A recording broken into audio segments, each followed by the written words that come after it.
everyone, Wayne from Epic Rentals, just showing you the operations of this beautiful MB Tomcat F22. Gorgeous boat, makes a really decent surf wake. Tandem axle trailer. When putting this boat back onto the trailer, you want to get about an inch of water over these wheel wells and you drive the boat onto the trailer. It's important to do that because the winch on these boats are not meant to pull a boat this heavy. So you want to drive it up and use the winch just to snug it up to the bumper there, just the last couple inches. So just start off at that depth. You can always have the driver of the truck go a little bit deeper if needed. So we'll hop on aboard and I'll show you the boat. Rear transom fusion remote that's connected to the stereo. Simply put that on. When the stereo is on, you can control the stereo from back here.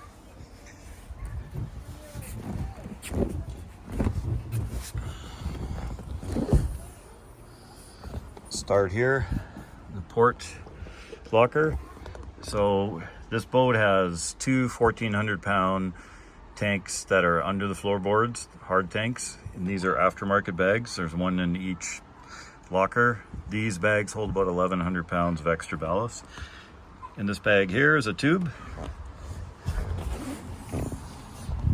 There's your Raptor 400 motor. There's the dipstick. Check the oil periodically. Here's all the life jackets and the other ballast bag.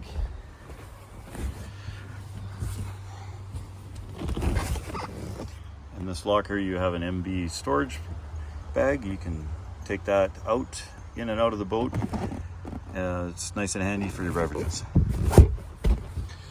This is where we keep the wrench and the plug for the boat. The boat is always delivered with the plug out, and especially with going across into BC or back into Alberta, the boat inspections, watercraft inspections will want to see that plug out and these ballasts emptied.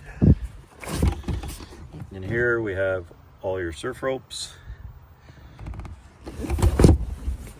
In this locker we have a box anchor. So this folds up. If you're wanting to go to a beach, you can't beach these boats. It can cause a lot of damage going straight up onto a beach. So you want to put the nose of the boat out and you put this anchor onto the front cleat and throw it ahead of the boat. And then up in the front locker, there's another smaller anchor that will keep the back end kind of straight. So this is the main one. This will keep you anchored even when there's some waves coming in. And you want to have the prop basically several feet out of the water so that if you're hitting waves that the boat can bounce and not be touching bottom. This anchor does really good for that. This is a wired in pump for the tube.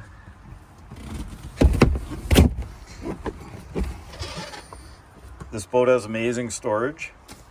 We have 4 surfboards in here, including this large one, and there's 3 that are tucked on the side that fit really nicely just to the left of those amplifiers. So those 3 go here and this big one goes here. This one has a fin that you have to put onto the back, right in that slot. It just slides in, and that is located in the glove box. It's always a good idea to keep the batteries off after use. You never know if something's running and you wouldn't want to come out the next morning for a nice boating day and have dead batteries. So just be in the habit of turning that off. It's in a nice convenient spot. So we're going to turn it on so we can show you the helm. Before we do that, we'll just show you the glove box. There's some cables in there for your phones to charge, some plugs for the tube. And this is the bag that has the fins in for that big board. This is additional operating instructions over and above this video if you like to refer to paper. Up here, this locker just has where the surfboards are.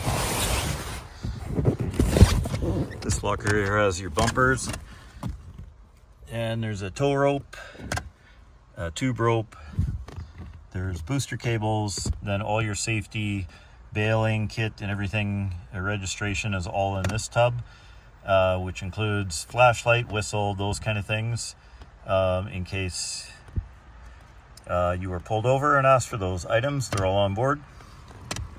It's important to note that these bumpers are only for temporary, just for getting people on and off the boat. It is not a good idea at all to use these bumpers to attach to a dock with this boat overnight, because waves will still cause hull damage. 2 speakers up front.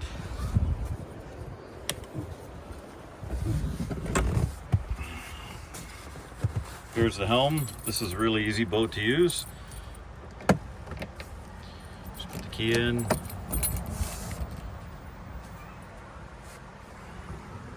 It's your main screen. This boat always defaults to wakeboard, and it's set for 20 miles an hour, which is not a bad cruising speed. If you're going long distances, I recommend 20 to 24.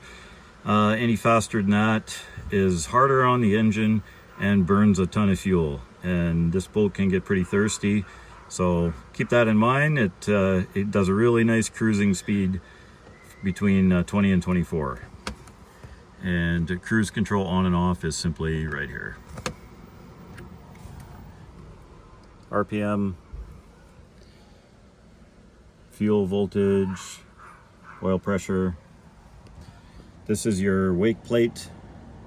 So when it's up, it'll make the smallest wave. When it's down, when it's up, it'll make the largest wave. When it's down, it'll make the larger wave. Water temperature and air temperature by pressing mode. These here are your hard tanks. It's really simple to fill the hard tanks. You have a left side, you have a right side. By opening and closing these switches while you're basically sitting on the water, within about 3 minutes you'll have about 1,400 pounds on each side. And when you're done, simply flip them to closed, and the hard tanks will be filled with ballast within minutes. This is a gauge here that shows you how full the tanks are, and you can toggle between left and right, and this gauge will indicate how full each side is.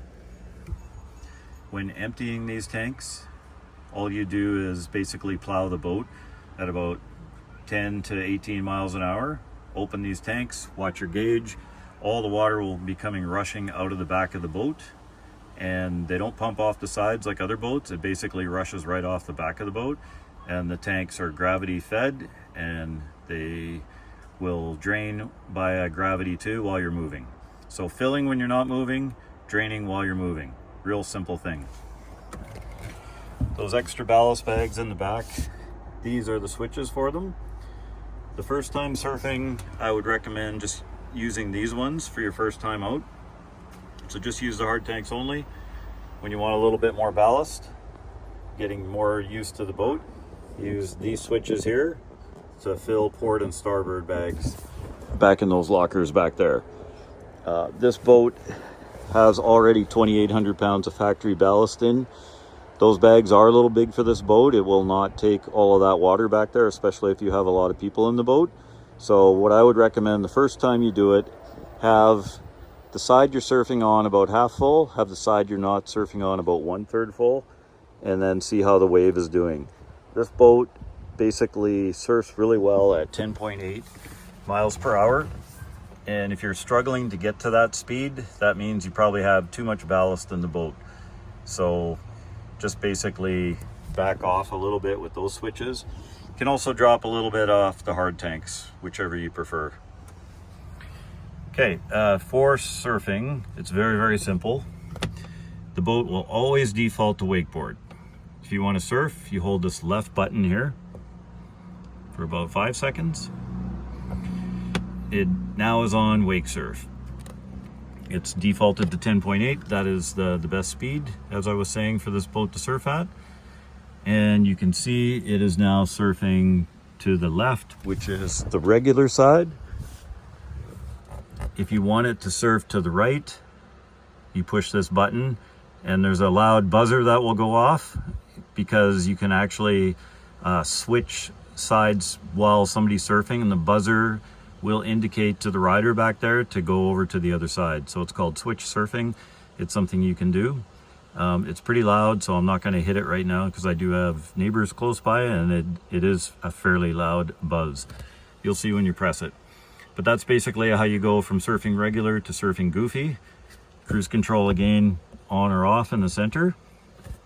And that is all you have to do with this screen. You don't have to touch any other buttons. I'm just showing this to you to make it the easiest. If you put the throttle all the way down, it will only go to 10.8 miles an hour. These switches here also will do your automatic surf tabs, but it's manual, and I do not recommend touching these buttons at all, because this is automatically set up here right now, and it surfs perfectly the way it is. Adjusting these will not make any difference to the wave. It is maxed out automatically on here, and adjusting those can mess up the settings, and then sometimes the surf gates will not deploy. So ignore those buttons, only use this screen. The only button down here you'd want to use is this button and your fill buttons. This is your wake plate. So again, it's indicated right here, it's a center tab. So when it's up all the way like that, the plate pushes down into the water and it makes the wake a lot longer. So if you want to get back further in the wake, you can adjust this and play around. We usually set it about here. It's pretty decent at that level. You can still get back fairly far in the wave, and it has lots of good push at that setting. Switches, bilge blower. So recommend using that a couple minutes before you start the engine. You can also have the hatches open. The reason for that, if you're unaware, that's if there's gas vapors, especially on a hot day, that can ignite when you start up the engine. You don't want an explosion under there. Then we have, sorry it's hard to see, bilge pump switch. It's automatically hardwired in, but you can flip that if needed if there's any water in the bilge. It does not have a shower. There is a heater. There's one under here, and there's one under there with a hose that will pull out on colder days. Hopefully you don't need to use that. There's nav lights. There are tower lights, front and back on the boat. So that's what that switch is. And then the left switch surf lights are underwater surf lights, and this boat is equipped with that. Your stereo is a Fusion aftermarket. It works really, really well. It is easy to use. It can connect directly to Bluetooth. This boat also comes equipped with Sirius satellite radio. See if we can get a signal here.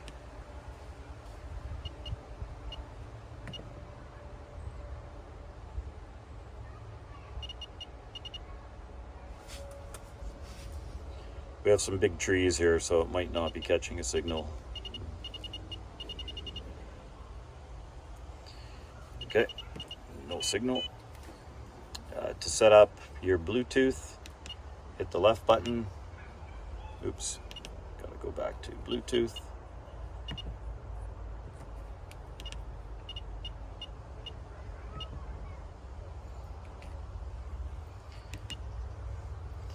Hit this left button here, and then you can select various phones, and the first time you're hooking one up, you want to put a check mark here under discoverable, and then that will find your phone, and on your phone it is labeled MB Tomcat. If you have an iPhone, you can also put it in here, and it'll charge and play directly off your phone. And this is an amp switch or sorry, a subwoofer switch for the subwoofer, which is a 12-inch down there. Horn is here. This red button here is actually the same as this surf left and right. It's a switch button and it'll switch from regular to goofy on the fly.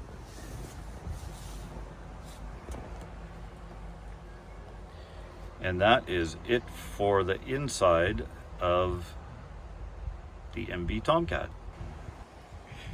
One other thing to note before we get to the tarp is this is a check valve for the gas line, and unfortunately I haven't been able to find a fix for this from MB, but if this is connected to this check valve for some reason, you can only fill the tank about 3/4. So what we do is we have it loose for filling. We keep this locker open and we pull it off so that everything vents properly and you can fill the tank right up. Without doing that, you're not going to be able to fill the tank up. It's very important after you're done filling that you put this back on to prevent gas vapors from going into the engine compartment here. Okay, for putting on the tarp, you want to start with the pickle forks.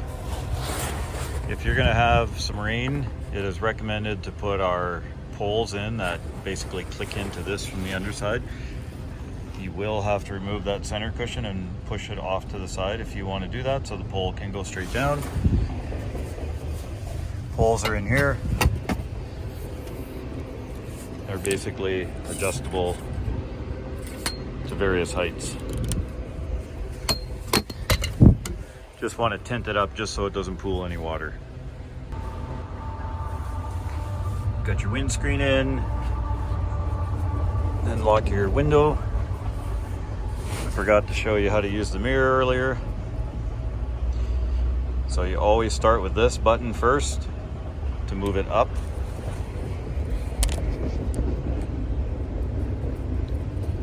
And tighten it down, and then this mirror just allows you to adjust however you like.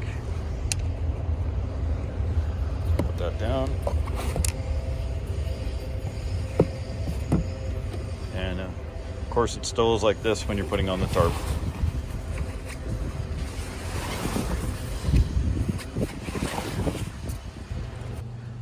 Okay, now we got the tarp mainly on. There's where the other pole would go, which that one would make a big difference for when it's raining a lot, so that's a good pole to put on. For the tower, you basically Velcro that in place. Then there's a clip here that has your tarp strap. You want to Velcro that too.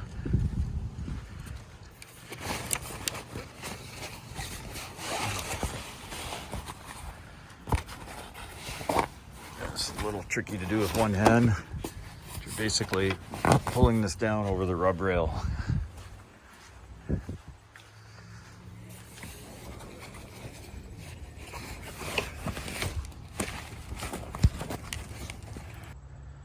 Okay, that was a little tricky to do with one left hand, so I got it down below the rub rail. We had this custom built a couple of years ago in Calgary by a company that does a really good job. They just made it a little tight, but tight is good because these things do stretch a little bit over time. So you want to put this clip on and just cinch it down a bit. We've already done that side. There is ratchet straps on both sides. That one's already closed. So I'm just going to ratchet this down a little bit. And this is pulling the strap right around the whole boat. Not too much, but just enough to make it nice and snug. Zip that up. Velcro that up. And she's all sealed.